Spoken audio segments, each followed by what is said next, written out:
You told yourself this morning was the start. Today, you would focus. Today, you would keep the small promise you made in the mirror. But it's evening now, and the promise is still sitting there untouched while you drag your thumb down a glowing screen in the dark. Culture sells a story that discipline is a muscle, and the strong simply clench harder.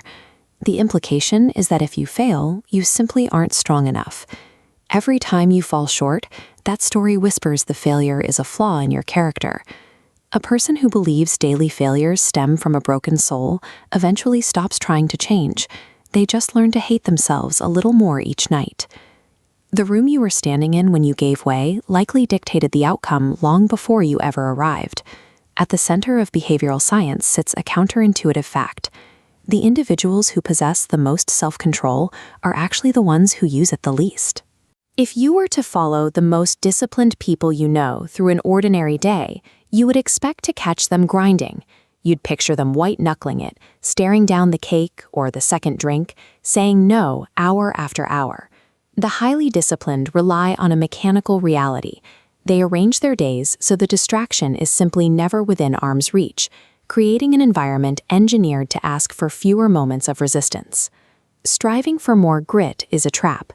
The people you measure yourself against are almost never straining harder than you. The gap is entirely one of environmental design.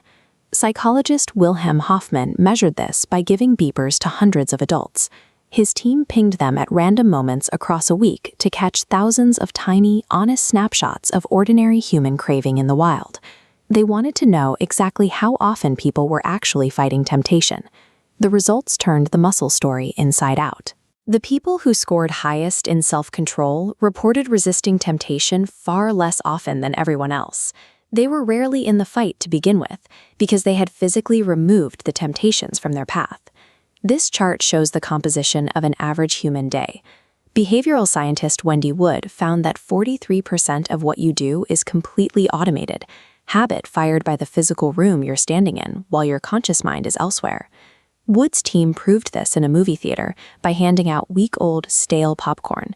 People with a strong habit of eating at the cinema ate the stale food anyway because the room dictated the behavior. But when those same people were handed that identical stale popcorn in a plain meeting room, they noticed it tasted terrible and stopped after one bite.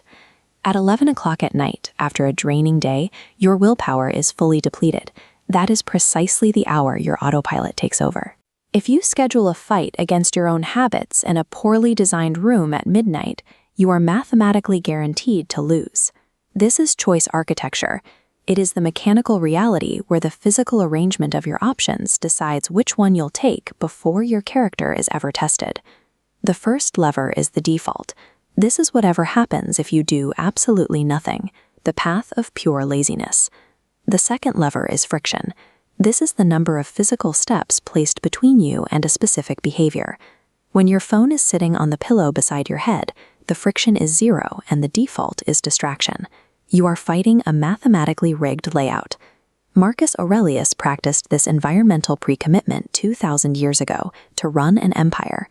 Before dawn, he would mentally rehearse precisely who he would meet that day: the arrogant, the dishonest, the meddling. He built a disciplined room inside his own skull first, ensuring that when those people inevitably arrived, the day had already lost its power to take him by surprise. Seneca applied the exact same logic to his physical surroundings, actively shaping his schedule to avoid the loud crowds and the endless dinners that would inevitably drag a man off course. A wise man does not march into a fire just to prove his skin can take it. He shapes the physical field before the battle is ever joined. Think of Daniel, who lost 200 minutes every night to his phone in bed. For a full year, he billed that massive loss of time strictly to a lack of grit. Then he made a mechanical intervention. He bought a cheap charger, plugged it into a wall in the kitchen, and left his phone out there. Without finding new motivation or fighting a glorious battle, the habit broke. Within 2 weeks, those 200 lost minutes simply ceased to be offered to him because there was nothing within reach to grab. Daniel made willpower unnecessary by changing the room. Stop adopting punishing new identities.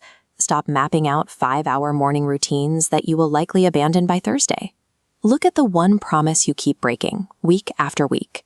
Stop asking yourself how to fight harder for it. Ask instead, what single object in this room is quietly voting against me?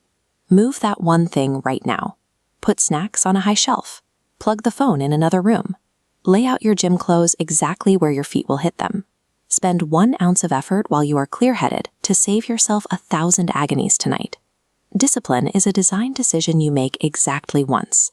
You fix the layout and let the room keep the promise your soul couldn't.